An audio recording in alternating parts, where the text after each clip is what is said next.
I'm Vera Adembo Ochiel, a certified special needs teacher who trained at Moi University. It's in Eldoret, Kenya. I'm currently employed. I have more than 2 years experience in teaching special needs with education. I'm also a black belt holder from the 1 Million team in partnership with Queen's University.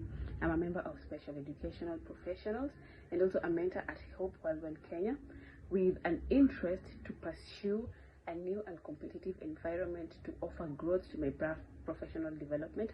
I have an interest in teaching, cultural exchange, and also getting to learn more about how different education systems in the world run.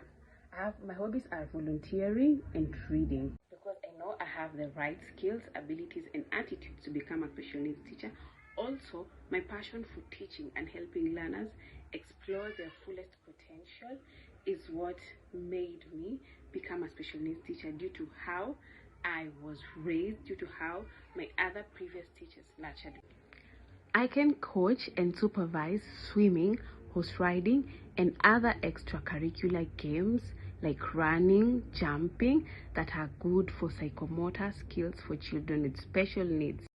With special needs, it's all about the child's abilities and developmental milestones, but I've handled children from ages 3 years to 24 years. Some of the subjects include pre-vocational skills, communication skills, social skills, cognitive skills, which include literacy and numeracy, sensory motor and creative activities, religious and moral education. We also have psychomotor activities, digital literacy skills, among others. Plan through the IEPs, which helps in coming up with the daily lesson plan, also coming up with the necessary resources that are required, like flashcards, objects, among others. Also in preparing the daily visual timetable for the children, where they're supposed to know what is to be done at what time. Some of the activities that are included in the lesson plan include fine motor activities. These may include things like beading, puzzles, tearing, cutting, among others. Also cognitive skills like numeracy and literacy, where depending on the child's ability, we may be handling with them pre-numeracy or pre-literacy or basic numeracy or basic literacy.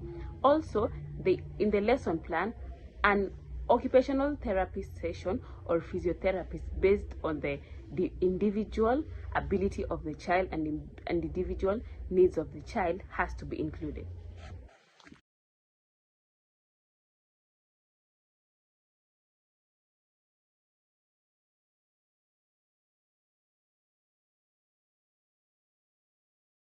The teaching strategies that I use include play strategy.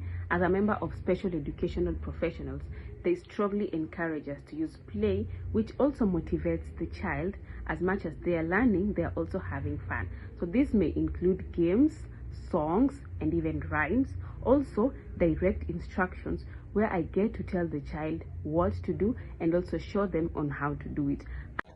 You will find the children engaged in literacy activities, blending sounds, singing rhyme songs, coloring, numeracy, among others.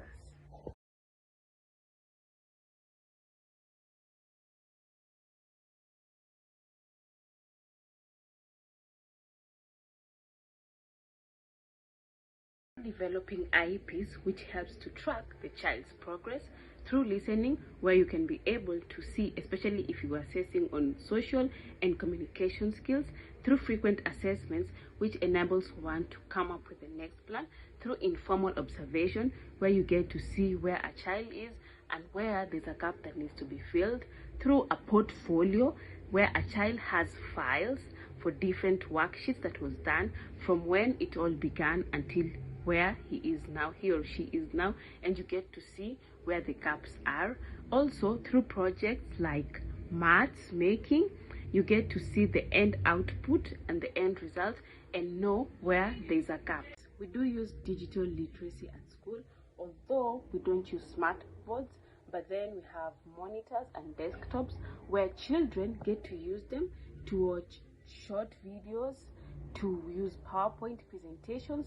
For example, if we are handling a topic on environmental skills like plants, they get to showcase for them the different kinds of plants and their colors and all that, where they can also see word problems and various topics. In addition to that, using digital literacy in class is a form of a multisensory approach, where, for example, if you're doing transport and then you display a PowerPoint presentation on cars, on buses, they get to see it and also hear the sounds that are made from the different forms of transportation. I always anticipate on what can upset the child's balance and always work on to prevent it. But in case it happens, for example, for the noisy ones, I have picture cards where I get to show them that they need to be quiet. This has already been oriented to them.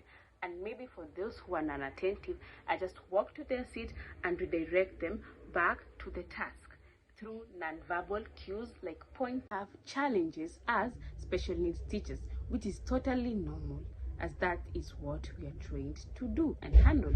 So one of the difficult encounters that I had was a child who was being used to being left alone to do his things, and when he came to school and found that there's a structure that he has to follow, he totally rioted. So he couldn't do any classwork, and when it was class time, he could cry and soil his clothes.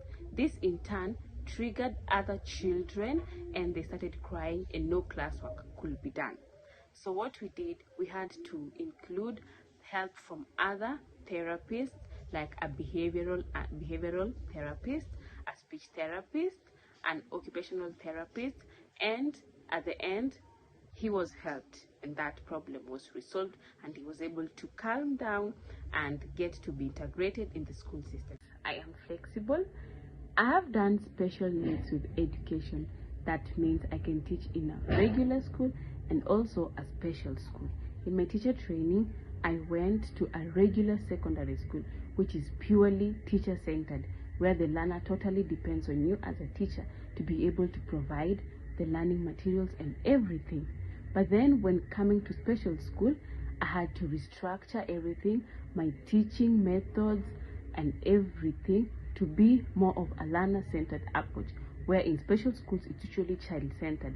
You get to give the child options and then they get to choose what they like, and from there you help them develop, explore and learn from what they like. And also knowing when to offer direct instruction to the learner. This is totally different from what is in the secondary, where you have to provide direct instruction to the learner at all times.